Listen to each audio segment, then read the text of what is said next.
Now that Proposition 50 has passed, California's 41st congressional district will basically disappear.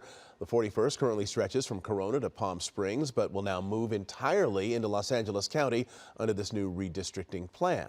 Rob McMillan, following what's happening in Republican Ken Calvert's district tonight, we saw a line behind you before, Rob, and it looks like people are still waiting in line to vote, and they can if they were in line by 8, right? That's right. Polls closed at 8 o'clock, but still a very long line of people here waiting to vote at Corona High School. Check it out. When we got here around 4 o'clock this afternoon, the line was about 20 minutes long, but now it's well over an hour. You can see it wrapping up, going all the way down around that corner there. Not only is Prop 50 a controversial issue, but it affects this community more than others because the makeup of this district, as you were pointing out, could change completely if Prop 50 passes. Now, let me explain why.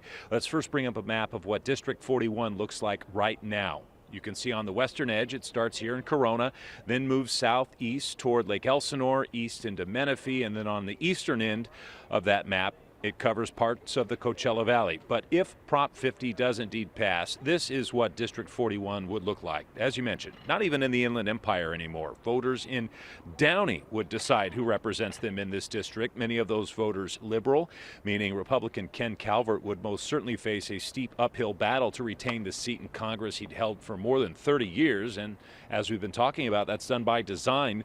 When Governor Newsom initiated this strategy, this was one of 5 Republican-held seats he was targeting. Now let's go to another map as to what will happen here in the city of Corona. Again, this is the way District 41 falls currently. It covers the entire city of Corona. But if Prop 50 passes, as we're projecting it will, that will also change.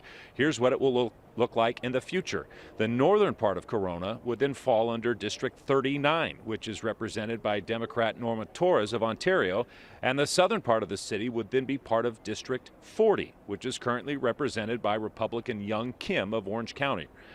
Voters we spoke with this afternoon weighing in on both sides.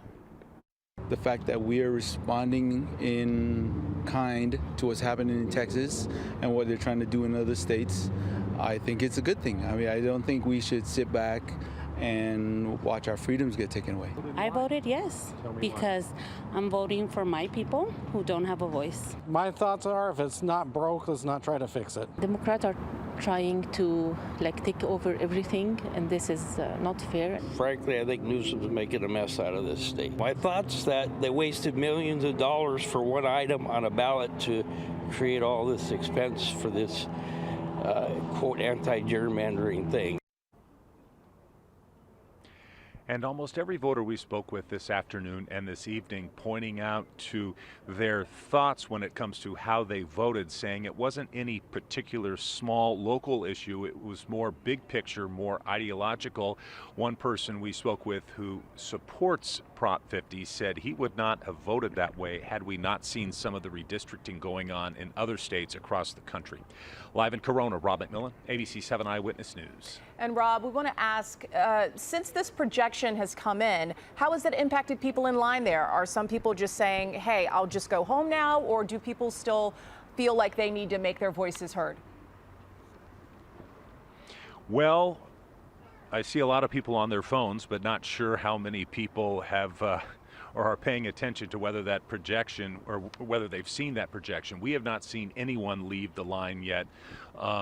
There was a little bit of frustration we've seen throughout the evening. Some people saying that it doesn't appear that there are enough workers in there. We walked in there, there were several, but very long lines here in Corona. And one other thing to point out, when they closed the polls at 8 o'clock, we had one of the employees here come out and say the polls are now closed, and then walked away, and people were sort of left, wondering what was happening. But then she did clarify, yes, if you are in line, you can still vote. And I can really say I haven't seen anyone leave this line even after that projection came in. And you've been out there for most of the day, if not all day. Has it been like this all day in terms of the long line? Has turnout very heavy in this particular district?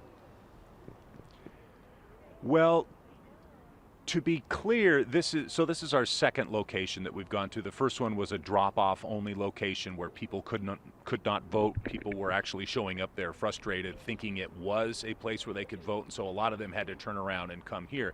This is one of the places where you can vote. Obviously, people who just need to drop off their ballots can go straight to the front of the line here. Others who need to vote in person, they're the ones waiting in this long line. I did speak with a volunteer here whose job it is to go to many of these polling locations and look for anything that might be irregular. She says from all of the locations she's been to so far tonight, this one has by far been the longest line. Again, at this point, it's tough to tell why that might be. She was saying this is one of the only vote-in-person locations on the western end of this area, so perhaps this is where everyone needs to come, but she did say that this is by far the longest line she's seen tonight. All right, It will be interesting to see how voters in this particular district ended up voting. Calvert won 52-49 when he was up for re-election last time.